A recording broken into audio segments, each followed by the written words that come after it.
にちは。ご覧いただきありがとうございます。今回は JR 西日本の新しい観光列車花あかりに乗車してきました。前回の動画で車窓の風景や沿線の停車駅でのおもてなしの動画を投稿しました。今回は車内の設備や華やかな車内を演出するための豪華な調度品の数々をお送りしたいと思います。列車の外観は奈良時代の紋付き染めで最高級とされる輪王寺染め色に、車体の裾部分から高貴な金色の草花の模様をあしらっています。全体的に高級感にあふれる重厚で、それでいて華やかな印象の外観となっています。一目見て従来の特急列車とは違う華やかで優雅な雰囲気の列車だということがわかる外観に仕上がっていました。今回は敦賀駅10時40分発の城崎温泉駅に乗車しました。その時の模様を別動画で投稿していますので、チャンネル登録してご覧いただけたら嬉しいです。列車の最前部には楕円形の花あかりのエンブレムがついていました。観光列車花あかりは全く新しい車両を製造したのではなく、元は万丹線の浜風に使用されている189系特急気動車を改造した車両です。万丹線の浜風には今回の撮影で城崎温泉に到着した後、大阪に帰る際に利用しました。その際に撮影した浜風の画像を比較して見てみたいと思います。こちらは特急浜風の車内です。よくあるタイプの落ち着いた特急の車内の雰囲気です。赤系のシートにブラウン系の室内がとても落ち着いた雰囲気となっています。対してこちらは花あかりの室内です。高めの仕切りで仕切られた個室風の部屋が並ぶ特急車の時の面影が全く感じられなくなったとても豪華な車内です。続いてデッキ部分です。浜風の時はやや暗い感じのするデッキ部分でしたが、照明の数を増やし明るい感じに生まれ変わりました。3号車デッキ部分の洗面所ですが、こちらもデッキと合わせて明るい雰囲気に変わっています。こちらは3号車トイレですが、トイレ内の化粧板を張り替え明るい雰囲気になっていました。車両前面の顔部分ですが、テールライトはヘッドライトに組み込まれてよりすっきりした印象のかっこよさとなっています。浜風の時も武骨な雰囲気でかっこよかったですが、黒色を基調とした落ち着いた配色に大きくイメージが変わりました。車両そのものの外観部分はほとんど手を加えられていませんが、ボディの色の変化によって大きく印象が変わり、別の車両のように高級な車両に変化しています。車内に入ってみましょう。今回乗車したのは1号車スーペリアグリーン車でした。車内に入るとふかふかの絨毯が気持ちいいです。座席は2席ずつ個室のように高い壁で仕切られていて、他の部屋からは見えにくい構造となっていました。部屋には2席シートが固定されており、真ん中にはテーブルが設置されています。広くゆったりしたシートは奥行きがあり、高級ソファに腰掛けているような素晴らしい座り心地でした。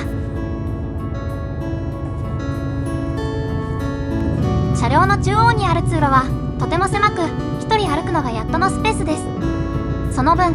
座席スペースがとても広く、最大限まで部屋の部分を大きく配置したのがわかります。こちらは2号車にあるサロンです。誰でも利用することができ、イベント等に使用することや花あかりのグッズや特産品の販売にも使用されます。フリースペースとしてくつろぐというよりは、物品販売や車内販売のスペースとして利用されていました。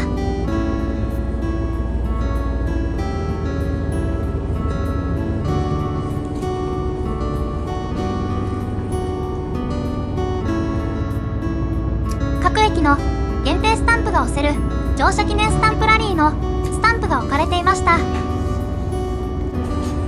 また乗車記念のプレートが置かれており、こちらに座って記念撮影することもできます。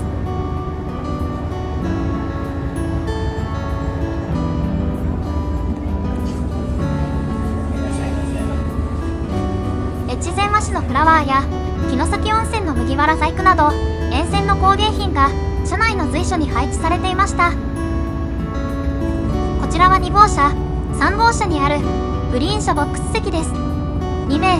または4名で利用することができます。そしてこちらは1名ずつのグリーン車1名席です。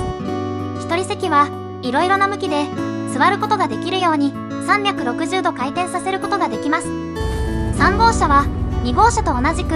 グリーン車です。再びスーペリアグリーン車に戻ってきました。上下2段の飾り棚がついており、上段には様々な種類の段ボール物を活用したアート作品が、そして下段には越前和紙を活用した同じくアート作品が展示されています。サロンを含む全ての座席に京都の職人が一つ一つ制作したお茶見座布団が置かれていました。スーペリアグリーン車の座席は本革シートで程よい弾力があり、座り心地は最高でした。どんなに長時間でも座っていられそうな快適なシートでした。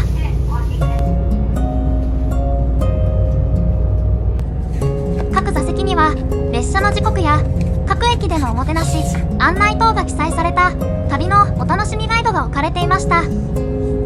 飾り棚の工芸品やスタンプ、パンフレットなどは花あかりの運行区間に合わせてそれぞれの区間のものに変更されていくことでしょう。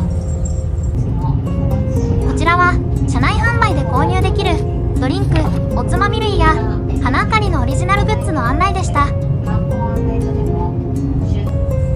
カーテンの留めには花あかりの専用に加工した京組紐が使用されていました。カーテンは特に柄のない厚手のものが使用されています。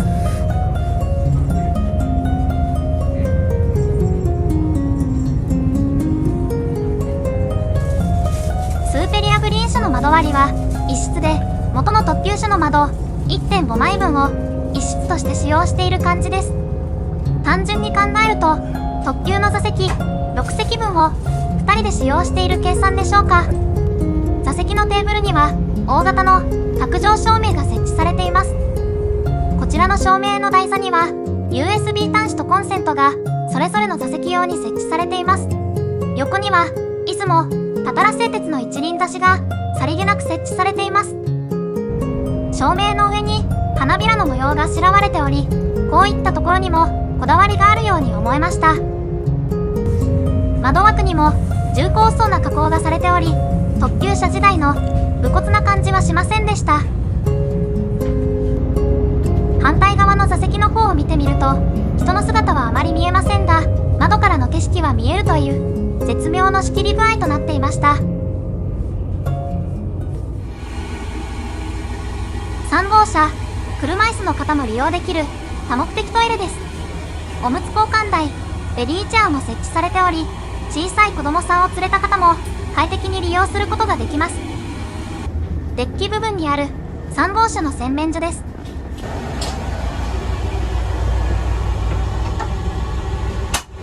同じく2号車のトイレです。おむつ交換台はありませんが、綺麗なトイレでした。こちらのトイレにはウォシュレットが設置されていました。ベビーチェアは設置されており、小さいお子さんも快適です。2号車の洗面所はかなり綺麗に改修されていました。改造されているのは室内と外装だけなので、エンジン系や走行系の機材は特急車のままです。今回の敦賀から城崎温泉までの区間でも様々な車窓の風景を楽しむことができました。花あかりは気動車なので、電化、非電化を問わず JR 西日本管内の新幹線以外の区間を走ることができます。これからも四季折々の沿線を走り、乗っている人たちに地域の人たちとの縁を結んでくれることでしょう。ただ目的地に着くことだけを目指す車両ではなく、各駅で人と人とのつながりを結ぶことを目的としたこだわりのある車両でした。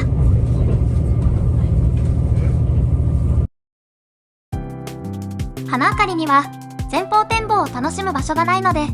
専用の車窓コンテンツで Wi-Fi に接続し、前方もしくは後方の展望を楽しむことができます。画質も悪くはなく、各自のスマホで手軽に楽しむことができます。沿線の各駅では停車時間の長い駅が多数あり、ゆっくり降りてその重厚で優雅な車体の画像をスマホに収めることができました。運行開始から間もないため、沿線には多数の方が訪れており、しきりに停車駅でスマホを向けておられました。途中にある跨線橋のある駅では、高い位置から見下ろすかっこいい目線から見ることができます。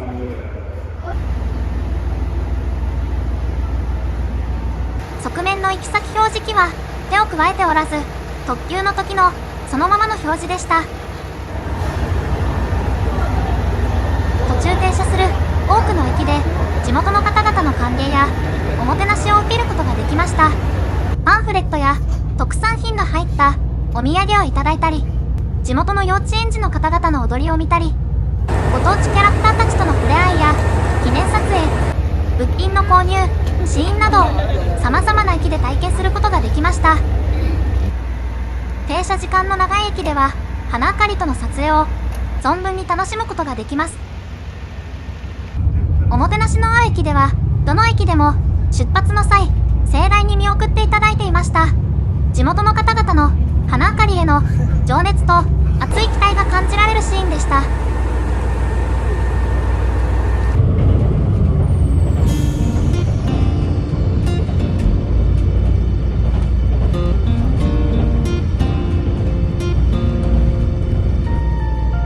沿線にある絶景スポットでは徐行したり、時には停車して車窓の風景を存分に楽しめるよう工夫されていました。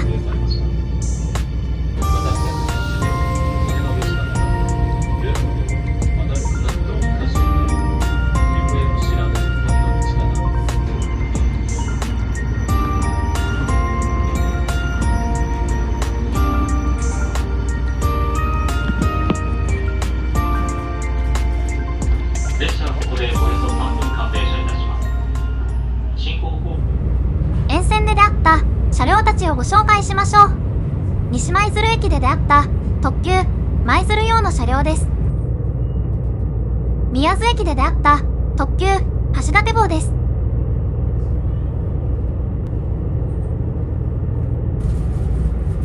天橋立駅でも橋立号が休憩していました。そして玄武洞駅では特急城崎号とすれ違いました。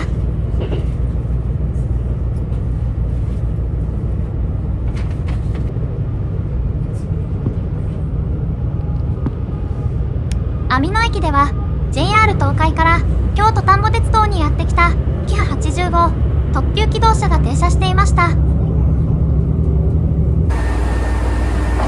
都丹後鉄道では様々な場所で単鉄の普通電車とすれ違っていました。今回の花明かりでは途中天候が悪くなり激しい雨に見舞われたりしました。外は大雨でも車内は快適でゆっくりと乗車時間を過ごすことができました。快適な車内から見る外の大雨もまた旅の魅力的な一瞬だとすら感じることができました。皆様、観光列車花明かりの旅はいかがでしたでしょうか。花明かりは地域の花を列車に集め、お客様と地域の縁を結ぶ列車をコンセプトに運行しております。ご乗車いただきました皆様とのご縁を大切にし、またご乗車いただける日を心よりお待ちしております。本日は観光列車花明かりにご乗車いただきまして誠にありがとうございました。観光列車花明かりは車内の設備はもちろん最高ですが、それ以上に沿線での人たちとの出会いや乗務員さんはじめスタッフの皆さんの花明かりへの熱い思いが伝わり、素晴らしい観光列車だと思いました。車内そして沿線の各駅でのおもてなしの心がこもったサービスの数々にも感激しました。機会があったらぜひまた乗りたい列車の一つになりました。今回の旅の終着駅城崎温泉駅に到着します。敦賀駅から5時間かけてこの駅に到着しましたが、車内の充実した設備、沿線での手厚いおもてなしのおかげであっという間の到着に感じました。今回はそのまま折り返し大阪に帰りますが、ぜひ城崎温泉で一泊し、ゆっくり温泉に浸かり癒されたいと思いました。観光列車花あかりはこれからますます地域の人たちに愛される観光列車になると思います。その証拠に終点城崎温泉に到着の後、回送列車で出発までの間、ホームにはたくさんの方々が撮影に来られていました。今回の動画は以上となります。ご覧いただきありがとうございました。